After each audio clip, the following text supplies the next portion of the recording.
Corona vaccine जिन लोगों को लगी है, उनमें हार्ट अटैक की हार्ट फेलियर की जो समस्याएँ हैं, वो ज़्यादा बढ़ रही हैं। हार्ट और ब्रेन से रिलेटेड इवेंट हैं कि जैसे हार्ट फेलियर है, हार्ट अटैक्स हैं, ब्रेन के स्ट्रोक्स हैं। बुजुर्गों के लिए आपने हिदायत दी है, क्या जवान और किशोर उम्र के बच्चे सैर कर सकते हैं? ये काढ़े और इस तरह की चीज़ें हमें लेनी चाहिए? आप बाहर निकलेंगे तो ये खाली ठंड नहीं है, जो ये फॉग आपको बाहर नज़र आ रही है, फॉग नहीं है, स्मॉग है। एक मृत व्यक्ति जो है, वो ज़िंदा हो जाता है। तो मेडिकल साइंस क्या कहती है डॉक्टर साहब इस तरह की जिस तरह की वदंतियाँ हमारे सामने आती हैं?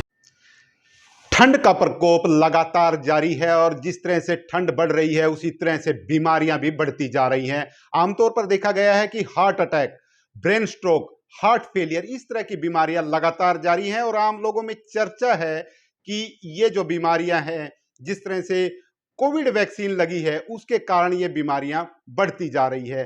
तो हमारे साथ इस मसले पर बातचीत करने के लिए डॉक्टर नेत्रपाल रावल, जो एमडी मेडिसिन गोल्ड मेडलिस्ट हैं, उनसे जानेंगे कि क्या ये भ्रांति है या सच्चाई है।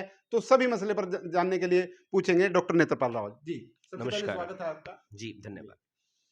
क्या बताना चाहेंगे डॉक्टर साहब जिस तरह से ये बीमारियां बढ़ रही हैं? देखिए, सबसे पहले मैं ये कहूँगा कि जो ये प्रॉब्लम्स आपने बताई हैं, जो हार्ट और ब्रेन से रिलेटेड इवेंट हैं, कि जैसे हार्ट फेलियर है, हार्ट अटैक्स हैं, ब्रेन के स्ट्रोक्स हैं, ये सर्दी में बढ़ जाते हैं। इसका कारण यही है, मुख्य तौर पर ये उन पेशेंट्स के अंदर ज़्यादा है, जो कि पहले से किसी न किसी बीमारी से ग्रसित रहे हैं।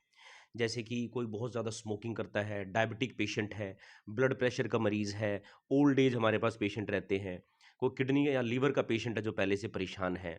ये उनमें होने के चांसेस ज़्यादा हैं और ख़ासकर ये सर्दियों में प्रॉब्लम बढ़ जाती हैं। रही बात आपने जो उल्लेख किया कि ये पोस्ट कोविड वैक्सीन की वजह से है कि नहीं है, देखिए, इसमें सबसे पहले ये समझना होगा कि जो ये वायरस था, ये नोवल वायरस था, ये फर्स्ट टाइम हमारी सोसाइटी को इन्फ्लिक्ट किया है इसने।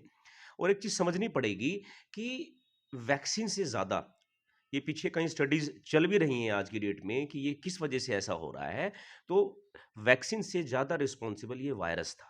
इस वायरस की ही टेंडेंसी थी कि इसके बाद पोस्ट कोविड जो रिकवर हुए हैं पेशेंट, सब में अलग-अलग प्रकार की कॉम्प्लिकेशंस लॉन्ग टर्म में दिखाई दे रही हैं। उसमें हार्ट अटैक आना या हार्ट फेलियर होना या ब्रेन स्ट्रोक होना, ये एक मुख्य तौर पर है। तो मेरे हिसाब से ये वैक्सीन की वजह से मैं इस चीज़ को नहीं रखूँगा।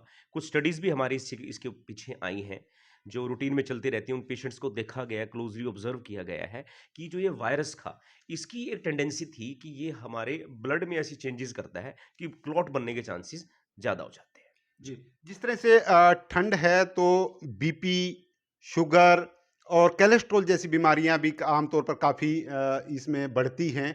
तो ऐसे मरीजों को आप क्या एडवाइस देना चाहेंगे? क्या उनको सतर्कता बरतने की ज़रूरत है? उनको सावधानियां बरतने की ज़रूरत है? देखिए, ठंड में ही प्रॉब्लम इसलिए बढ़ती हैं क्योंकि ठंड की एक टेंडेंसी होती है कि इसमें हमारा ब्लड प्रेशर शूट करता है। खासकर अर्ली मॉर्निंग ब्लड प्रेशर काफ़ी हाई होता है और हम रूटीन में देखते हैं कि अर्ली मॉर्निंग ब्रेन स्ट्रोक के पेशेंट, हार्ट फेलियर के पेशेंट और हार्ट अटैक के पेशेंट्स काफ़ी हमारे पास आते हैं रूटीन में।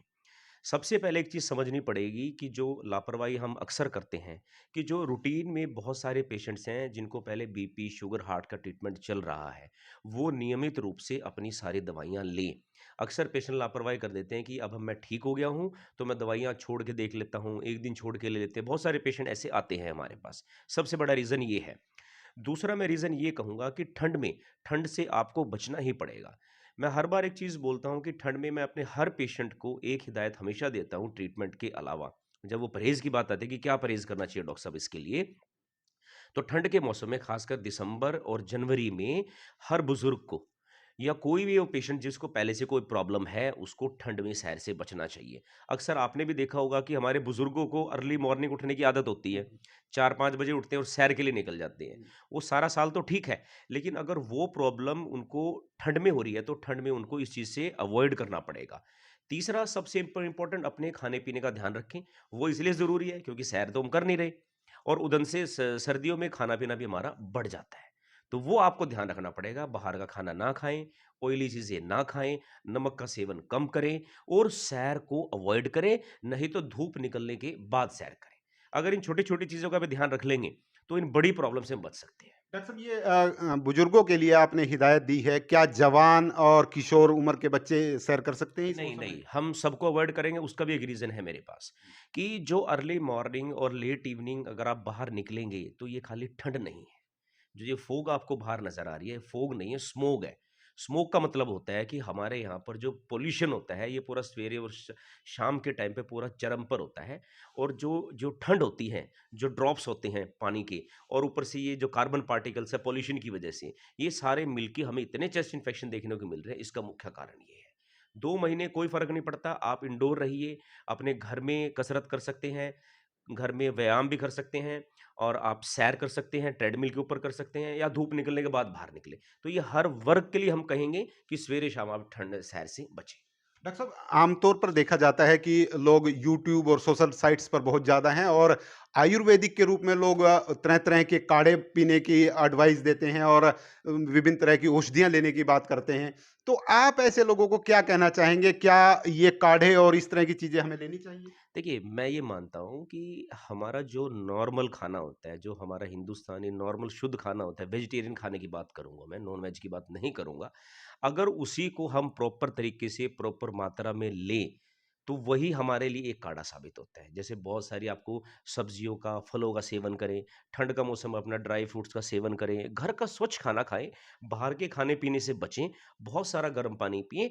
यही हमारे लिए काढ़ा है। अगर इतना भी हम अपने ऊपर ध्यान कर लेंगे, तो वो बहुत ज़्यादा एक्स्ट्रा इन चीज़ों की ज़रूरत नहीं पड़ती है। जी। जी। एक व्यक्ति हैं, बुजुर्ग व्यक्ति हैं, उनकी चर्चाएँ आजकल काफ़ी ज़्यादा हैं। आपके संज्ञान में भी ये मामला आया था कि एक मृत व्यक्ति जो है, वो ज़िंदा हो जाता है। तो मेडिकल साइंस क्या कहती है डॉक्टर साहब इस तरह की जिस तरह की वदंतियाँ हमारे सामने आती हैं? देखिए, मेडिकल साइंस में इस चीज़ का कोई एक्सप्लेनेशन नहीं है, टू बी वेरी फ्रैंक। अगर मैं ईमानदारी से बोलूँ, मेडिकल साइंस में इस चीज़ को एक्सप्लेन नहीं करती है कि ऐसे क्यों रहा होगा। कहीं न कहीं मुझे ऐसा लगता होगा कि पेशेंट कॉम्प्लिकेटेड था, वेंटिलेटर पे था, इम्प्रूवमेंट नहीं हो रही थी। डॉक्टर साहब ने बड़ा अच्छा ट्रीटमेंट किया वहाँ पे, और अटेंडेंट्स भी उस चीज़ से वाकिफ़ थे। तो एक स्टेज ऐसी आ जाती है कि डॉक्टर और अटेंडेंट एक एक लेवल पर आ जाते हैं समझदारी में, कि इस चीज़ को बहुत ज़्यादा नहीं खींचते हैं। भई पेशेंट के घर ले जाकर सेवा कर ली जाए। हुआ क्या रहा होगा? देखो, रुकना कित बिल्कुल क्या पता ना भी रुका हो, लेकिन कुछ टाइम के लिए उनकी जो मेटाबॉलिक सिस्टम है बिल्कुल स्लो पड़ गया होगा। उनको दिखने में ऐसा लग रहा होगा बिल्कुल कि वो ज़ीरो हो चुकी है। पर शायद थोड़े बहुत साँस या धड़कन इतनी रहेगी कि वो विज़िबल ना भी रही हो साथ में। लेकिन बात वहीं आ जाती है, मेडिकल साइंस के ऊपर एक चीज़ हमेशा रहती है कि समय तो फिक्स है।